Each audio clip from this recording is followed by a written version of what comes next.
Hello there folks, Cranky Old Cuber here. Today I've got a review of the MoFang JiaoShi MF3RS2. I've got averages of 5 going in the background here. In the top left is the MoU Weilong GTS2, and the top right is the MF3RS2. On the bottom, I have magnetized versions of each of the cubes magnetized by yours truly with 4x2mm N35 magnets. As you may recall, my first impression was that the MF3RS2 was a light cube that felt fast, but a bit cheap. But I think that was mostly because of the sandy feel the cube had out of the box and the thinner plastic. I set it up and lubed it, and it immediately felt better, and the plastic didn't feel flimsy after all. As a matter of fact, the cube felt a bit like a Weilong GTS2, much to my surprise. There are differences between the two cubes. One is size. The MF3RS2 is 56mm, and the GTS2 is 55.5mm. I wouldn't have been able to tell that they were different, though, if I hadn't looked up their sizes. I don't have Cranky Dave's measuring device, and just looking at them side by side on my desk, I suppose the GTS2 is a tiny bit smaller, say perhaps 0.5mm, but it's really hard to tell. The cores in the two cubes look very similar, and I'll eat my hat if MoFang JiaoShi didn't base the design of the MF3RS2 on the GTS2. This would be unsurprising since MoFang JiaoShi is a sub-brand of MoU. After looking inside an MF3RS version 1, I think the design of the MF3RS2 has less in common with its predecessor than it does with the GTS2.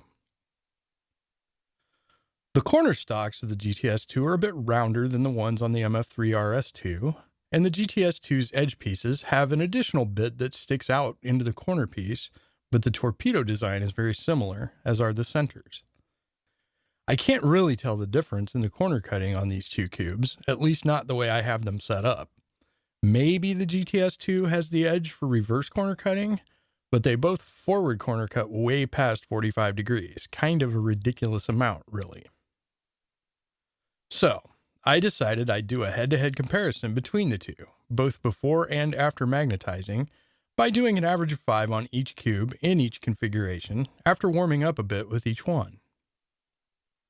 Unmagnetized and out of the box, the MF3RS2 was reasonably nice, but a little floppier than I like my cubes to be. I guess I could tighten the tensions, but then I think it would be even more catchy, which would not be an improvement. The averages of 5 with the unmagnetized cubes went pretty okay, a bit above what I'm currently averaging, but not horrible. As I noted, both cubes felt similar to me. I wish I'd had a stickerless GTS2 without magnets, as the white cube threw me off a bit, but I don't think it slowed me down too much, and I got a 32.73 second solve with it, so it couldn't have been too bad. So, unmagnetized, I think the GTS2 has the edge.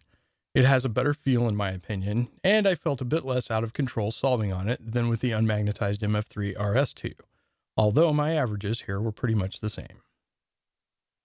I've already talked about what an amazing cube the GTS2 is after it's been magnetized, and it's been my main at 2 competitions so far. I had high hopes when I magnetized the MF3RS2. It was super easy to magnetize, the pieces are well constructed and they come apart and go back together easily, and there's plenty of room for the magnets. I also set the tensions the way I like, and applied some DNM37 so that it was set up as close to the GTS2M as I could get it. I immediately fell in love with the way this cube felt. I have a magnetic stickerless MF3RS version 1, and it's a decent cube, but it doesn't feel anything like a GTS2M, not at all, and it has a very different sound to it. The MF3RS2M is so much like the GTS2M that I almost want to do a blindfold challenge on 2 old cubers to see if I can tell them apart. So I know I like the feel, but there's still the matter of the times. Could I get my average with this cube? Well, with 3 solves in the 30s, and the second best solve of the 20 solves in this session, I think I probably can get my average. I'm not going to say the MF3RS2 is a better cube overall than the GTS2M, based on a few averages of 5, but I will say that for my purposes, the MF3RS2M is definitely as good as the GTS2M.